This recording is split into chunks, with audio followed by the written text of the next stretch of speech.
To close out the year, I'm rewinding and bringing back the most popular and most listened to episodes of 2024. I'll be back with new episodes on Monday, January 6th. But in the meantime, here is today's Best of Rewind episode. This week on the Retirement Quick Tips podcast, I'm answering your listener questions that were brought up in my last office hours session in August. So today's question is, how do I budget for retirement? This is a huge topic, one that I've covered many times from various different angles, looking at different aspects of budgeting for retirement. But the short answer, and I think a good place to start, is to look at what your current spending is. And you may not know exactly what you spend and in what categories, but I would really encourage you to take a good look at this and track it. The longer, the better. You can usually get a good feel if you track for 3, 4, 6 months, because then you have enough non-recurring expenses that maybe only come up periodically, and they're sort of captured in that span of time if you track for a little bit longer. So I'd say 3 months is a good minimum to shoot for, but we got to start where you are. So if you haven't been tracking your spending at all, just do it for a month. And then when you get to the end of the month, hopefully you're still doing it, do it the next month. And honestly, these days, there's no excuse not to do it because there are so many good technology tools out there that will categorize your spending for you, make it so much easier.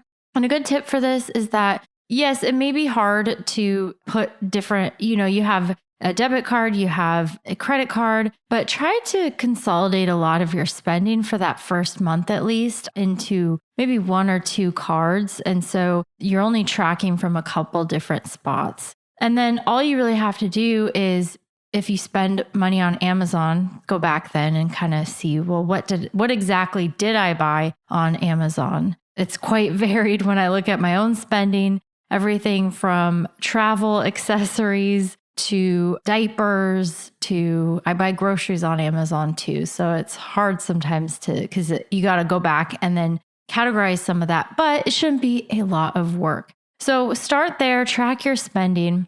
And then once you establish a baseline and some good averages that you can use, then you can look at, well, what's going to change in retirement? Look at your bills. Are you going to have a paid off mortgage in retirement? That would be pretty nice, but maybe not. And many of you will not have a paid off mortgage. So look at your spending right now and you fast forward to your retirement date. What is likely to change? Are you going to maybe not have a dog or a cat any longer? Maybe you'll have a paid off mortgage. Maybe you're going to travel more.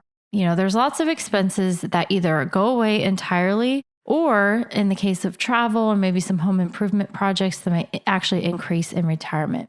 The short answer, though, of how do I budget for retirement is I'm burying the lead here because this is really the answer. You want to look at your spending, but it's about 80%, I think, is a good place to shoot for. So if you're after-tax spending, let's say after taxes, you have $5,000 a month. 80% of that is $4,000 a month. 80% is a good place to shoot for. Now, many people end up spending a lot less than this in retirement. However, it's more from necessity rather than actual want. Like you hear about people only maybe spending 50 or 55 or 60% of whatever they were spending while they were working. The reality is when you dig a little bit deeper, it's not because they want to be.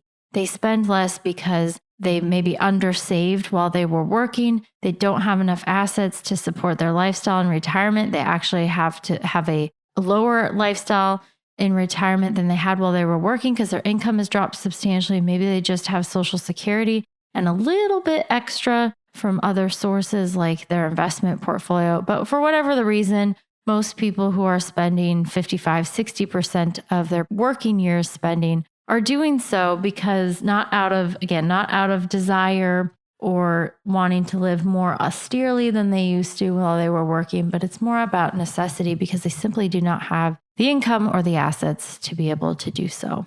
So 80%, shoot for that, see if that works. And then you can back into some other things like, okay, well, now that I know my spending, can my income sources and assets support that? And that's a whole other question entirely. All right, that's it for today. Thank you so much for listening. My name is Ashley Michike, and this is the Retirement Quick Tips Podcast.